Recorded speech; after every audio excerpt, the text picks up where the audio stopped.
Holy cow, there's a lot of crazy news coming in right now, and that's why in this broadcast we're going to tell you the bad, the good, the ugly, and of course the crazy that's developing around the coronavirus. And for sure, things are getting very interesting, but according to our own president, Donald Trump, he says everything's fine.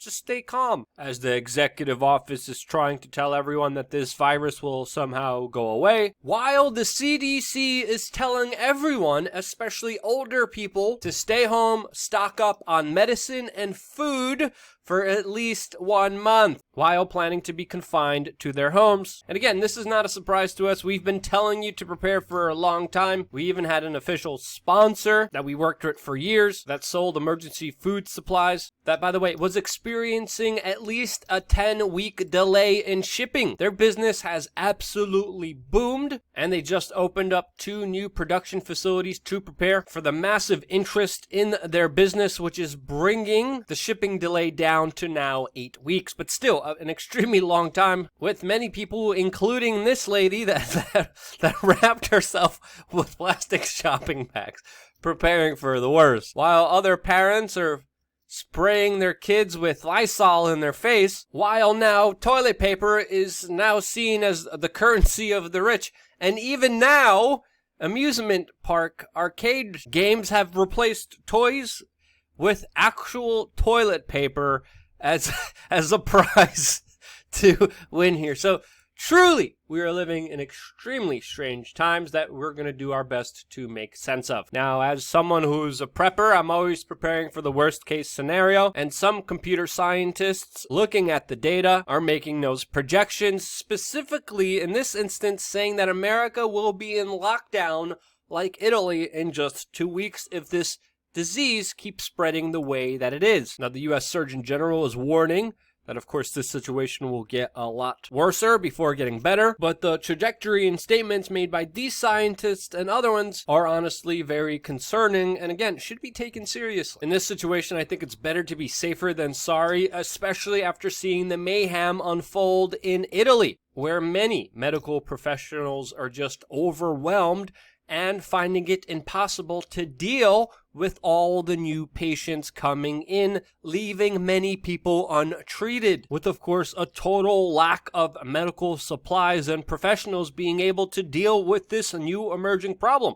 And experts are warning again that this will soon come to the United States and the United Kingdom. Many medical professionals are saying that they are becoming sick or emotionally overwhelmed by this huge influx of individuals who need their help, and most of them not being able to get it because they're not prepared for it. Now, again, anything is possible here, but it sure is clear that Italy is getting hit very severely from this virus, and it's also making very strong moves in order to sustain its crippling economy, as Italy also just announced that they will be suspending mortgage payments so families and small businesses do not go totally bankrupt. A very major, severe economic move, which could also be echoed by the United States, with Donald Trump even saying himself that he might provide massive tax cuts, regulation cuts, and might even get rid of the payroll tax for some individuals if the economic damage from the coronavirus continues. And personally, even though I disagree with the handling, the mistakes,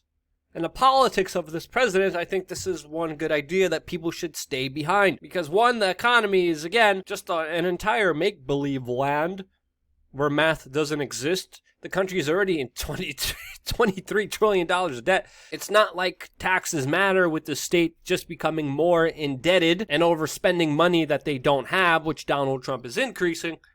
So we might as well just get rid of some taxes, in my opinion, but that's beyond the subject. Now, one of the reasons why we've been taking this seriously is because of the ineptness of government, which we've been documenting and covering from the very beginning of this virus. You could see our entire playlist about the coronavirus, and we've been pinpoint on many things that were going to happen, did happen, and how this situation worsened from here. And it's looking like it's only going to get worse from here, to be completely frank and honest with you, since again, there's not many precautions to stop this virus that should be implemented, including the screening of people coming from Italy or South Korea into the United States that are just walking in the country without even being screened for the test. And the majority of cases popping up from the United States are connected from those countries with people flying in from those hotspots or from other hotspot countries where people from Iran or China are just taking layovers in and then switching onto other planes. And yet again, this is a virus that's extremely difficult to stop. In New York, the National Guard has already been deployed, specifically in a county in Westchester, New Rochelle, where there will be a 1-mile containment area with schools, shops, and temples that will be closed for about 2 weeks. Now, I would definitely expect these containment areas to spread and even possibly hit New York City, as there is even discussion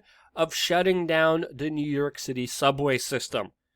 This, of course, would put the city in a complete standstill and would effectively lock this entire city down, which I think is possible and most likely will happen within the next 2 weeks unless this virus is somehow contained, which again, I don't see it being contained. Now, this specific containment area has 100 of New York's 173 confirmed cases, but as we reported to you, especially on our backup channel, with a video that's going to be coming out at 6 p.m. Eastern, specifically going into details about CPAC, the event that I covered, and how difficult it is for individuals to get tested, with many people expecting the cases to be a lot higher than they are because of the lack of testing. Now, some people are taking measures into their own hands, like Lyft and Uber drivers that are creating their own little plastic bubbles to avoid contact with individuals. Now, we have already seen many states declare state of emergencies, and I believe many more will declare it from here, since yet again, the full scope of this virus is still unknown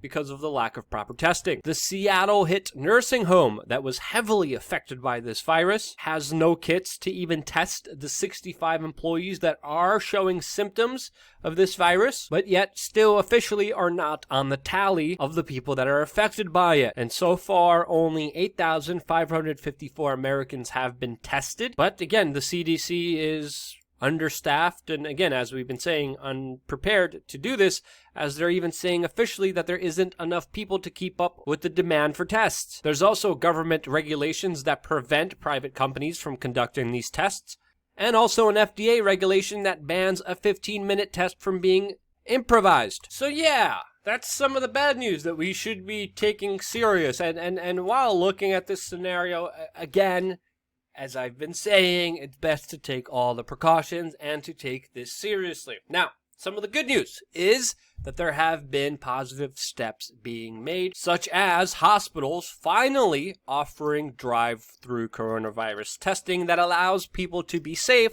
and to be quarantined within their own cars. This is something that should be implemented nationwide to prevent the spread of this disease.